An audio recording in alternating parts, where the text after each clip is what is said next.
നിങ്ങളുടെ ഇഷ്ട പരമ്പരകൾ എക്സ്ക്ലൂസീവായി സൺ നെക്സ്റ്റ് ആപ്പിലൂടെ തികച്ചും ഫ്രീ ആയി ഇപ്പോഴേ ആപ്പ് ഡൗൺലോഡ് ചെയ്യൂ. എനിക്ക് വിഷമമൊന്നും തോന്നിയിട്ടില്ല. പക്ഷെ നീയെങ്കിലും എന്നെ മനസ്സിലാക്കുന്ന ഞാൻ വിചാരിച്ചത്. സ്വപ്ന, സോറി, ഞാനൊരു തമാശ പറഞ്ഞല്ലേ. ഇത് തമാശയൊന്നും അല്ല. നിനക്കറിയോ, കോളേജിൽ എല്ലാവരും ട്യൂഷന് പോകുന്നുണ്ട്. എനിക്കും പോകാൻ വേണ്ടി 2000 രൂപ ചോദിച്ചപ്പോ ഏട്ടൻ പറയാ, നീയൊക്കെ ട്യൂഷന് പോയിട്ടൊന്നും ഒരു കാര്യമില്ല, പരീക്ഷയ്ക്ക് തോക്കേ ഉള്ളൂന്ന്. ഗിരി അങ്ങനെ പറഞ്ഞോ?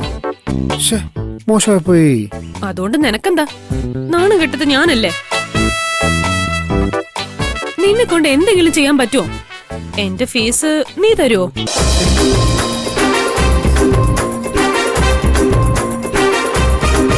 എന്താ ഒന്നും പറയാത്തെ? തരും. 2000 രൂപയുടെ കാര്യമുള്ളൂ, അത് ഞാൻ തരും. ഇത് പൈസ ഉണ്ട്, വാങ്ങിച്ചോ. ഇനി ഇങ്ങനെ എന്തെങ്കിലും ആവശ്യമുണ്ടെങ്കിലേ എന്നോട് ചോദിച്ചാൽ മതി. Thank you baby. I love you so much. Love you too. തീർന്ന. പിന്നെ എനിക്കൊരു കക്ഷിയെ കാണാനുണ്ട്.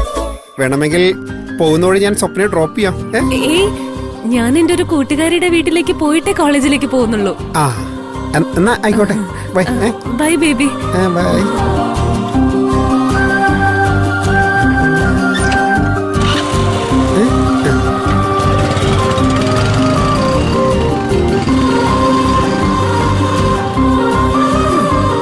അങ്ങനെ ഇന്നത്തെ ചെലവിനുള്ള വക കിട്ടി.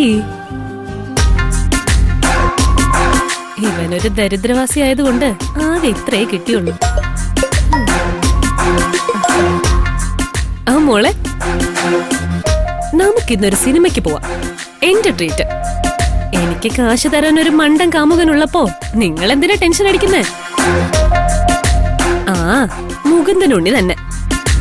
കുറച്ചും കൂടി കാശുള്ള ഒരാളെ കിട്ടട്ടെ, അതുവരെ ഇവനെ ഇങ്ങനെ ഉപയോഗിക്കാം. എന്ന് നമുക്ക് തിയേറ്ററിൽ വെച്ച് കാണാം. ബൈ.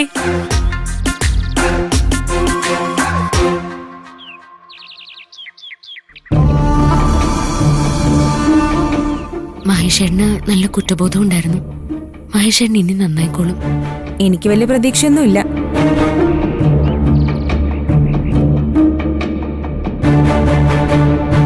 എന്താടി, ഇവിടെ തന്നെ അങ്ങ് നിന്നാ മതിയോ? നിനക്ക് കോളേജിലൊന്നും പോകണ്ടേ? നമുക്ക് വീട്ടിലേക്ക് പോകാൻ നോക്കാം. എന്തിനാ ഇത്ര ധൃതി പിടിക്കുന്നത്? കുട്ടികൾ ഇവിടെ ഒറ്റയ്ക്കല്ലേ? അതിന് ഇവിടെ തന്നെ കൂടാനുള്ള പരിപാടിയാണോ? ആണെങ്കി ഇപ്പൊ എന്താ? ഇവർക്ക് സഹായത്തിന് നമ്മൾ മാത്രമല്ലേ ഉള്ളൂ. ഞങ്ങൾക്ക് ആരുടെ സഹായം ആവശ്യമില്ല. മഹിമേ, നീ എന്തൊക്കെയാ പറയുന്നേ? അല്ലെങ്കിൽ ഇവളുടെ സ്വഭാവം അങ്ങനെയാണല്ലോ. ഞങ്ങളുടെ സഹായം വേണ്ടത് നീ മാത്രം അങ്ങനെ തീരുമാനിച്ചാ പോരല്ലോ. മഹേഷ് പറയട്ടെ, ഞങ്ങള് പോവാം. നീ എന്തിനാണ് ഈ ആവശ്യമില്ലാത്ത കാര്യത്തിനൊക്കെ വാശി എടുക്കുന്നത്? ഞാൻ എന്തായാലും എന്റെ വീട്ടിലേക്ക് പോവാ. നിങ്ങൾ വേണേ ഒറ്റയ്ക്ക് പോയിക്കോ, ഞാനും മോളും എങ്ങോട്ടും ഇല്ല. എന്തൊരു കഷ്ടമായത്. വല്ലവരുടെ വീട്ടിലേക്ക് വലിഞ്ഞു കയറി വന്നിട്ട് പോകില്ല എന്ന് പറയാൻ നാണമില്ലേ നിനക്ക്? ഞാൻ അങ്ങനെ വലിഞ്ഞു കയറി വന്നോന്നുമല്ല. ഇതേ മഹേഷിനും കൂടെ അവകാശപ്പെട്ട വീടാ. എന്റെ മോള് കയറി വരേണ്ട വീട്. അമ്മായി, നിങ്ങൾ തമ്മിൽ വെറുതെ വഴക്ക് കൂടണ്ട. ഇത് നിങ്ങളുടെയും കൂടി വീടാ. നിങ്ങൾക്ക് എത്ര കാലം വേണമെങ്കിലും ഇവിടെ കഴിയാം. ഓ, ഞങ്ങളോട് ഇത്ര ഔദാര്യം കാണിച്ചതിന് നന്ദി.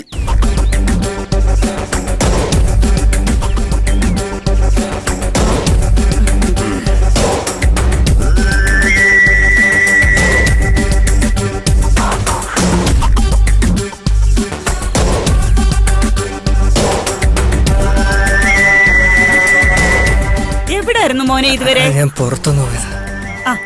വേണ്ട, ഞാൻ പിടിച്ചോളാം. ഞാൻ ഒന്ന് ഫ്രഷ് ആയിട്ട് വരാം. മോനെ, മാധവേട്ടന്റെ കേസിന്റെ കാര്യം എന്തായി? കാശിന്റെ കാര്യത്തിൽ വല്ല തീരുമാനമായോ? ഇതൊക്കെ കോടതിയുടെ കാര്യങ്ങളല്ലേ അമ്മായി, കുറെ സമയമെടുക്കും.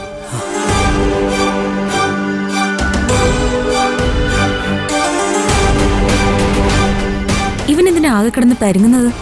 ഇവൻ എന്തോ കളി കളിക്കുന്നുണ്ട്. നീ ഒന്ന് വെറുതെ ഇരുന്നേ. മഹേഷേട്ടൻ ഇപ്പൊ പഴയതുപോലെയൊന്നും അല്ല. ആവശ്യത്തിന് ഉത്തരവാദിത്വമൊക്കെ ആയി. ഉത്തരവാദിത്വോ? ആർക്ക്? ഇവനോ? ചേച്ചി ചിരിപ്പിക്കാതൊന്ന് പോയേ.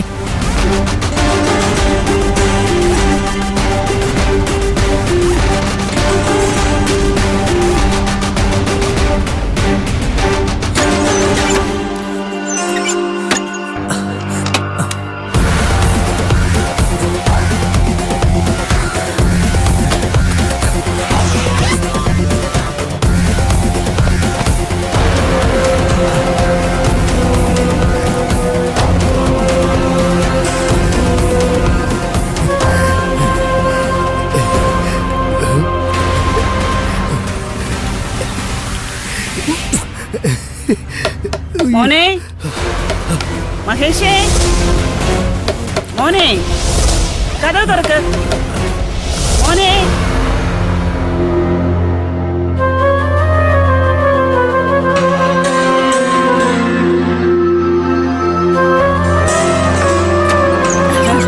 ദാ കാപ്പി.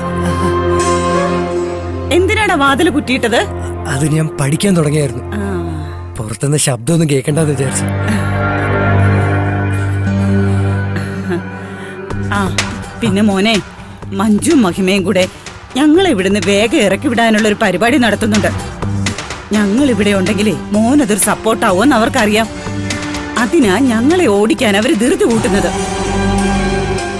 മോൻ പറയാതെ ഞങ്ങൾ ഈ വീട് വിടില്ലാന്ന് ഞാൻ പറഞ്ഞു. മോൻ പഠിക്കാനായി ഹോസ്റ്റലിലേക്ക് പോയാ അവരിവിടെ അധികാരം സ്ഥാപിക്കാൻ ശ്രമിക്കും. നമ്മൾ വിട്ടുകൊടുക്കാൻ പാടില്ലല്ലോ.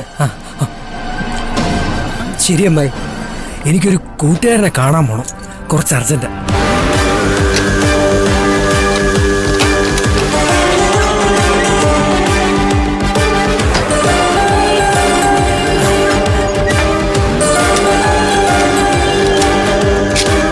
ശരി അമ്മായി, ഞാൻ ഇറങ്ങട്ടെ. അല്ല മോനെ,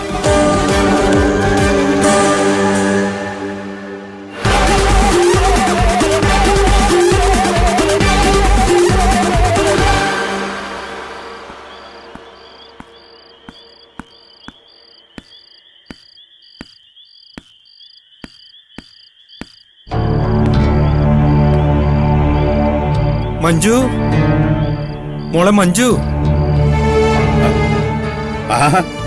സാറോ? അകത്തോട്ട് വന്നാട്ടെ. ഇരിക്കു സാറേ. ഇരിക്കുന്നൊന്നുമില്ല ഗോപി, ഞാൻ കുട്ടികളൊന്ന് കാണാൻ വന്നത്. ഓ മോളെ മഞ്ജു.